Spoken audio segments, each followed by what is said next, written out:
दर्शकबिन चीन र पाकिस्तान दुवै मोर्चामा युद्ध गर्नुपर्ने सम्भावना। यस 400 आइपुगेपछि ब्रह्मशास र फन्दै भारतमा खुसियाली, अब चीनको प्रहार रोक्न सफल होला त? आफ्नो विचार कमेन्टमा लेख्नुहोला। चिनिया सेनाले लामो दूरी उड्न सक्ने रणनीतिक बम वर्षक विमान भारतको सीमामा पठायो।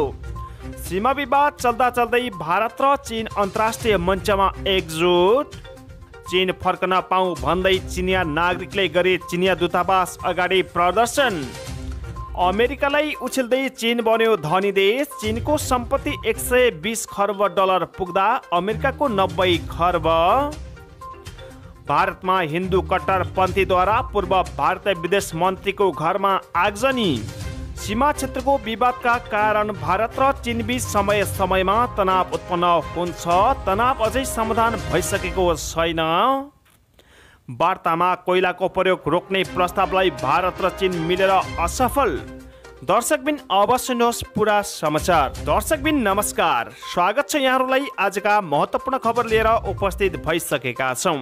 दर्शकबिन हरेक समाचार निकै नै महत्त्वपूर्ण भएकाले भिडियोलाई अन्तिमसम्म हेरेर सुनेर साथ दिनुहोला।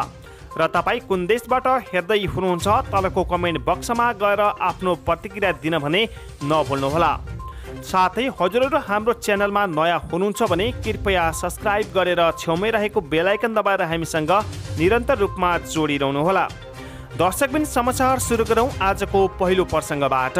चीन र पाकिस्तान दुवै मोर्चामा युद्ध गर्नुपर्ने सम्भावना रहेकाले भारतले संसारका विभिन्न देशबाट हात हतियार किनिरहेको छ र त्यसै क्रममा रुससँग किनेको S-400 क्षेपणास्त्र प्रणाली भारत आइपुगेको छ र भारतले S-400 यो रक्षा प्रणालीको 5 एकाइ किन्नका लागि रुससँग सन् 2018 को अक्टोबर महिनामा 5 अर्ब डलरभन्दा बढीको सम्झौता गरेको थियो र जमिनबाट आकाशमा मार हान्ने यस प्रणालीका पाटपुर्जा कुल 5 एकाइ ब्याट्रीमा आपूर्ति गर्नुपर्ने हुन्छ भने त्यसको पहिलो इकाइको आपूर्ति सुरु गरेको जानकारी रुसको federal service for military technical कोअपरेसनका निर्देशक दिमित्री सुगायवले स्पुतनिक न्युजलाई दिएका छन्। यस क्षेपणास्त्रलाई भारतको ब्रह्मास्त्रको रूपमा भारतीय सञ्चार माध्यमहरूले चित्रित गरिरहेका छन् भने ग्लोबल सेक्युरिटी.org ले पनि युद्ध क्षमता विकासका लागि संसारभरि यसको अरू कसैसँग तुलना नहुने दाबी गरेको छ।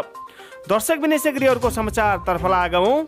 चिनिया सेनाले लामो दूरी उड्न सक्ने रणनीतिक बम वर्षक विमान भारतको सीमामा पठाएको छ र आगामी युद्धमा सीमामा तनाव नबढाउन भारतलाई चेतावनी दिने उद्देश्यले चिनिया सेनाले S-600 बम वर्षक विमान पठाएको विश्लेषकहरूले बताएका छन् र नोभेम्बर 11 मा PLA को 72औं वर्षगाँठ थियो भने सोही अवसरमा सरकारी सञ्चार माध्यम CCTV ले हिमालय भेगमा S-600 विमान उड्दै गरेको फुटेज प्रसारण गरेको थियो। सो विमानमा छोटो दूरीमा प्रहार गर्न मिल्ने KD-63 क्षेपणास्त्र जोडिएका थिए र बेजिङ स्थित एक सैन्य स्रोतले जनाए अनुसार सो विमान प्राय शान्सी प्रान्तमा राखिने गरिन्छ तर गत वर्षदेखि अस्थायी रूपमा स्यान्जङ प्रान्त कासगरमा राख्ने गरिएको छ र जुन PLA को वेस्टर्न थ्रेटर कमान्ड अन्तर्गत पर्छ भने सो कमान्डले भारतसँगको सीमा हेर्ने गर्दछ र भारतको सीमामा सो विमान लैजान PLA लाई निकै सजिलो छ भने किनभने त्यो वेस्टर्न थ्रेटर कमान्डर अन्तर्गत छ।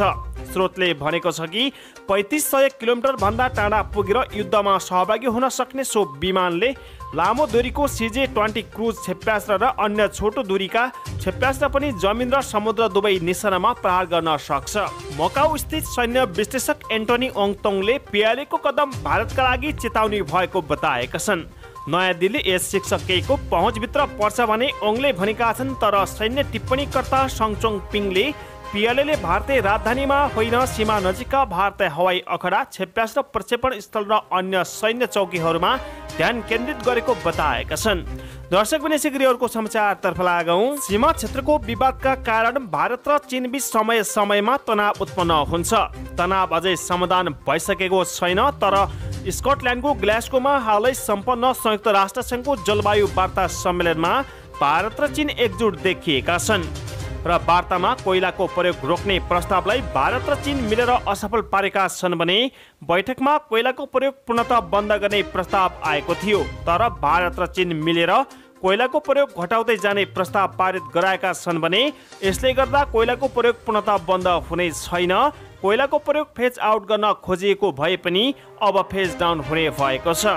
दर्शक विशेषज्ञहरूको समाचारतर्फ लागौं। कोरोना महामारीको कारण केही वर्षदेखि नेपालमै रोकिएर बसेका चिनिया नागरिकहरूले देश फर्कन पाऊँ भन्दै प्रदर्शन गरेका छन् र उनीहरूले चिनिया दूतावास बाहिर आज प्रदर्शन गरेका हुन् भने प्रदर्शनमा उत्रेका चिनिया नागरिकहरूले हातमा म चीन फर्कन चाहन्छु लेखिएका प्लेकार्डहरू लिएका छन् र यसबारे चिनिया दूतावासले भने कोरोनाका कारण नेपालमै रोकिएका चिनिया नागरिकलाई फर्काउने कुरामा दूतावासले पहल गरिरहेको जनाएको छ भने त्यसो त कोरोना महामारीकै कारण चीनबाट बिदामा स्वदेश फर्किएका नेपाली विद्यार्थीहरू पनि चीन फर्कन पाएका छैनन् र उता चीनमा भने कोरोनाको कहर बढेसँगै कतिपय राज्यहरूमा पुनः लकडाउन समेत भइसकेको छ। दर्शक विशेषज्ञहरूको समाचारतर्फ लागौं।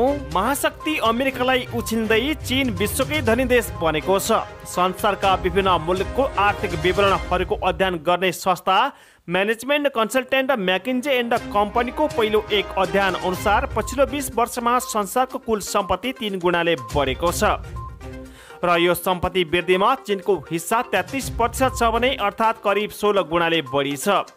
उक्त अध्ययनका अनुसार सन् 2000 मा संसारको कुल सम्पत्ति 156 खर्ब डलर थियो भने सन् 2020 मा वृद्धि भएर 514 खर्ब अमेरिकी डलर पुगेको छ र सन् 2000 मै चीनको कुल सम्पत्ति 7 खर्ब डलर थियो भने सन् 2020 मा यसमा तीव्र वृद्धि भएर 120 खर्ब डलर पुगेको छ र पछिल्लो 20 वर्षमा अमेरिकाको सम्पत्तिमा 2 गुणाले वृद्धि भएको छ भने सन् 2020 अमेरिकाको सम्पत्ति 90 खर्ब डलर पुगेको छ र प्रतिवेदनका अनुसार अमेरिकी सम्पत्तिको मूल्यमा वृद्धि नभएपछि चीनको तुलनामा निकै कम रह्यो। अन्ततः अमेरिकाले शीर्ष स्थान गुमाएको छ र रिपोर्ट्सका अनुसार चीन र अमेरिकाको बढी धनको हिस्सा केही धनी व्यक्तिमा मात्र सीमित छ भने यी दुई देशमा 10% व्यक्तिमा मात्र बढी धन जम्मा भएको छ र रिपोर्ट्सका अनुसार यी दुई देशमा धनीको संख्यामा तीव्र रूपमा बढोत्तरी भएको छ भने जसका कारण धनी र गरिब बीच असमानता पनि बढिरहेको छ र विश्वको कुल सम्पत्तिको 68% हिस्सा अचल सम्पत्तिको रूपमा रहेको छ भने बाँकी अचल सम्पत्ति छ। दर्शक विशेषज्ञहरूको समाचारतर्फ लागौं। भारतीय हिन्दू कट्टरपन्थीले पूर्व भारतीय विदेश मन्त्रीको घरमा आक्रमण र आगजनी गरेका छन्।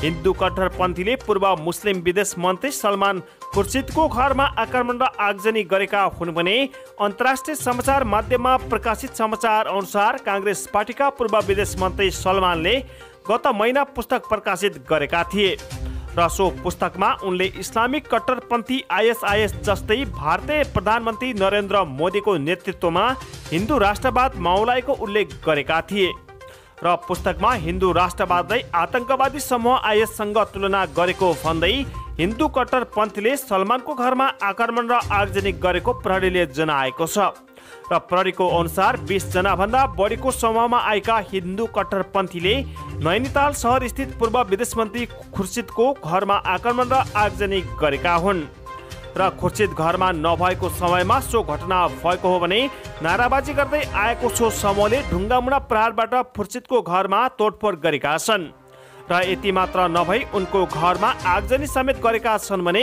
प्रहरीले टाइम्स अफ इन्डियासँग भनेको छ कि साथै उनीहरूले खुर्सिदको छोरीमाथि बन्दुक ताक्ने मार्ने धम्की समेत दिएको रहेछन् र 68 वर्षीय खुर्सिदले सन् 2012 देखि 2014 सम्म भारतीय विदेश मन्त्रीको रूपमा काम गरेका थिए।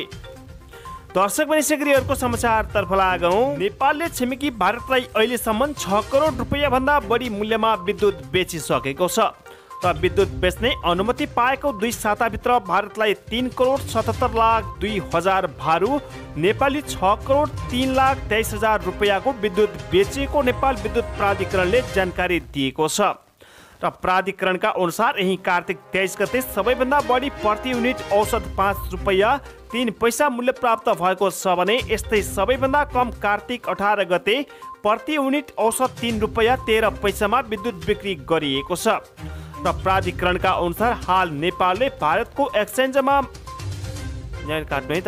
प्राधिकरणका अनुसार हाल नेपालले भारतको एक्सचेन्ज मार्केटमा दैनिक 39 मेगावाट 93,600 युनिट बिजुली बेचिरहेको छ र यसमध्ये 24 मेगावाटको तिर्चुली र 15 मेगावाटको देवीघाट जलविद्युत आयोजनाबाट विद्युत भारतमा लगिएको छ र स्वदेशमा बढी भएको विद्युत मात्र भारत पठाइरहेको विद्युत